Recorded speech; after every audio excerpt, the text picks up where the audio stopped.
my mid-back starts to really become stiffer and stiffer. And I'm pretty sure that's because it's just the way it is, guys. That's an area that over time, Father Time is trying to make more rigid on you. As a result, your ability to rotate becomes real challenging. One of the ways that I've combated that and addressed that is by doing a lot of single arm horizontal vector rowing. And the reason I do it is very simple. Number one, it helps me improve my rotation. It makes sure that I stretch my rotation in both directions, in multiple angles, at multiple heights, and it really helps me mobilize that mid-back. Number two, it's also going to help me mobilize my hip, as you're going to see as we go into variations of single arm stretching, or single arm rowing, excuse me. You're going to see how both the hips and the mid-back start to develop better mobility and how you can improve your mobility using single arm rowing. Number two, it's going to go, or number three, it's going to go ahead and get your scapula to start reacting. You know, the other thing, when our thoracic spine starts to shut down and not rotate as much, our scapula also starts to become stiff. And it's scapular stiffness that leads to a lot of rotator cuff issues. You got to remember that the scapula, that bone sitting right behind your shoulder, is what forms the socket of your shoulder joint. Imagine that socket not being able to move and becoming very stiff. All right, if it does, what happens is now the alignment of the ball sitting in the socket starts to change, and that starts to put pressure not only on the joint, but also significantly on your rotator cuff. So getting that scapula to react is really important, and single arm rowing is going to go ahead and do that. It's going to go ahead and allow you to very easily hit all aspects of your mid-back muscles. Yeah, I love training mid-back, I love training back, and I really think it's the key to keeping our posture strong and also just keeping our shoulders healthy. And so when people have shoulder issues and they email me, I very often will say, hey, what's your rowing looking like? How much rowing are you doing? You should almost be doing 2 to 1 pulling to pushing. That's my theory, and I've been doing that for years, and trust me guys, I've got a shoulder that's been through a lot of challenges, and I've been able to keep it healthy, knock on wood, because I put a lot of time into rowing, specifically single arm rowing. So there you go. That's the reasons I want you to go ahead and start bringing in, all right, single arm rowing into your workouts. Now, let's go ahead and let's take you through multiple ways of varying up single arm rowing so that you can have a fun workout, but also make sure you hit all aspects of that mid-back. So when you're talking single arm horizontal vector rowing, essentially you need one band. Now I'm going to be demonstrating using a linked up band system so you can see me more clearly.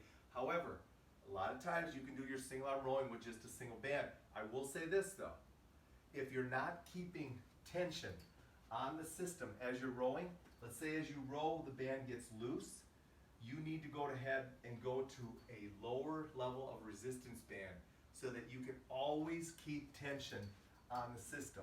Why is that important? Because that's what's going to go ahead and impact all the things I just discussed with you in regards to mobility, getting your scapula to react, and all those things. So that's the key. The other thing is, where are you attaching it? Again, there's nothing wrong with attaching down low, but as you're going to see, a lot of the exercises we're going to do, a mid-level attachment that's coming at about hip level, or maybe even a little higher, is typically going to be a little bit better. So go ahead and make sure that you're attaching your band where you should in regards to the height. And lastly, guys, rowing is probably the #1 exercise that people typically overstretch their bands doing. Yeah, and I think it's because they try to go ahead and use a small band instead of the right size band to row. You are strong with your pulling. You're going to need bands that allow you to stay strong and work at aggressive level. And typically a small red band, orange band, yellow band, not going to be enough resistance. And so what you're going to do is you end up stretching it too far to get the resistance you're looking for. Make sure you load up a little bit, but always, always keep tension on the system. That's the biggest mistake I see with rowing exercises, is people don't keep tension on the system, and as a result that they don't get the impact from band training and their rowing that they look for. All right, let's hit some variations. So I'm going to reach down here Get ready, guys, because this is going to come fast and furious. I don't want you to go ahead and necessarily try to remember all of these. What I want you to do is I want you to realize and have an appreciation for all the different ways that you can row, and then see how that is going to impact all the things we talked about previously in regards to making sure your shoulder stays healthy. So first and foremost, single arm row, I just like doing a simple squat row. All right, you'll notice I've got my hand through the band.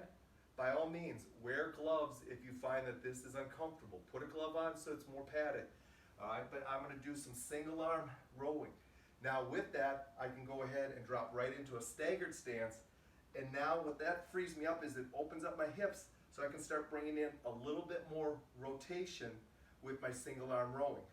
All right, so now what I could do is I could go ahead and add a step, and now I'm really starting to get more activity and stability on my left side, but my right side's rotating. Well, guess what this right hip rotation and moving does to my scapula?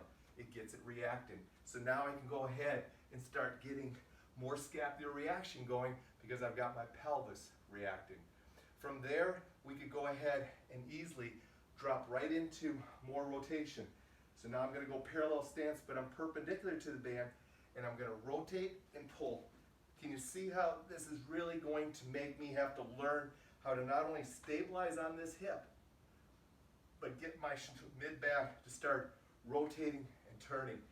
And the more you position yourself, the further you can rotate. So don't feel like you have to just stay perpendicular.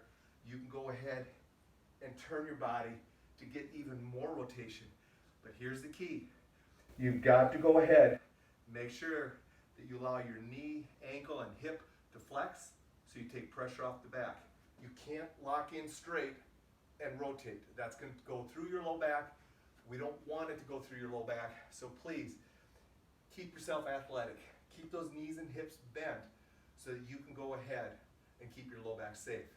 All right, so coming out of this position now, we've gone through 3 different variations. You could also go ahead and put a step with it. So now you got to learn how to handle ground contact with your rowing. So there's even another variation of single arm rowing. Now let's drop down. Let's go to half kneeling. So with half kneeling, I can go ahead and do the same sequence, but because I'm lower down, my center of gravity is lower to the ground, balance is going to be less of an issue. My hip is going to have to work less. So now I probably can generate more force to some degree doing this. So once again, you could go ahead and knock that out. Now if you want to add a split squat, but do it as you come out of the split squat you want to row.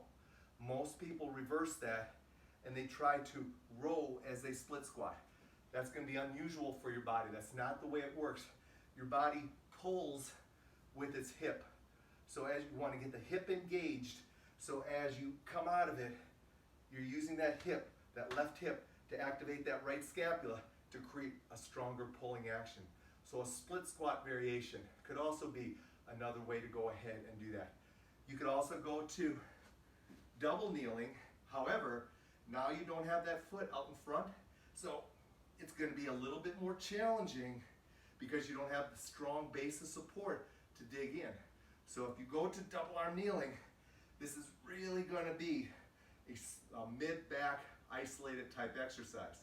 All right, so keep that in mind as you're rowing, that's going to probably occur. Now, let's go ahead and let's keep it going.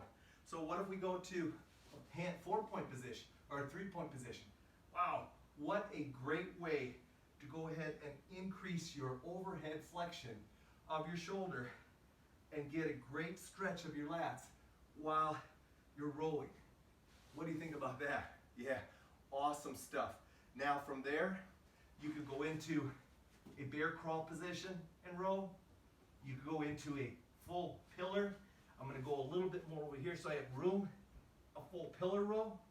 Or you could even drop down and start going into your side pillar row series with your knees flexed, feet stacked.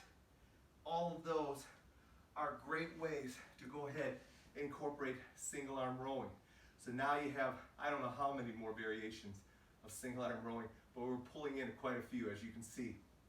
Now, let's work a little bit more rotation with single arm pulling in a pillar position. So I'm going to switch hands here. I'm going to put this hand through, and now what I'm going to do is I'm going to drop down, and I'm going to work at reaching underneath to get more rotation through my mid-back. So as a result of this, another way to go ahead and do rotation. You can also go bilateral kneeling here and get more rotation through that. You can hybrid it, put one foot out, and work a little adductor flexibility to improve as you rotate. You can go ahead also, and I didn't show you this earlier, but if I want to stretch my left hip flexor with rowing, I'll put it into a squat position, and now my back hip flexor has to stretch while my right glute has to stabilize. So I'm teaching my lower body how to do some serious functional work while I'm rowing. So those are just some ways to go ahead and bring in single arm rowing. And in most cases, just by changing your base of support, you're going to be able to go ahead and create more variations than even that. The key thing is this, guys. Single arm rowing brings in rotation, helps you mobilize your hips, helps you go ahead and bring in rotation so that you can stretch and mobilize your mid-back. It's a lot of fun, and it's super easy to program into your workout because you just go right side, left side, right side, left side. So there you go. Change it up. Get some single arm rowing into your workouts and keep that mid-back and keep those hips mobile so you can keep doing things you enjoy doing in life.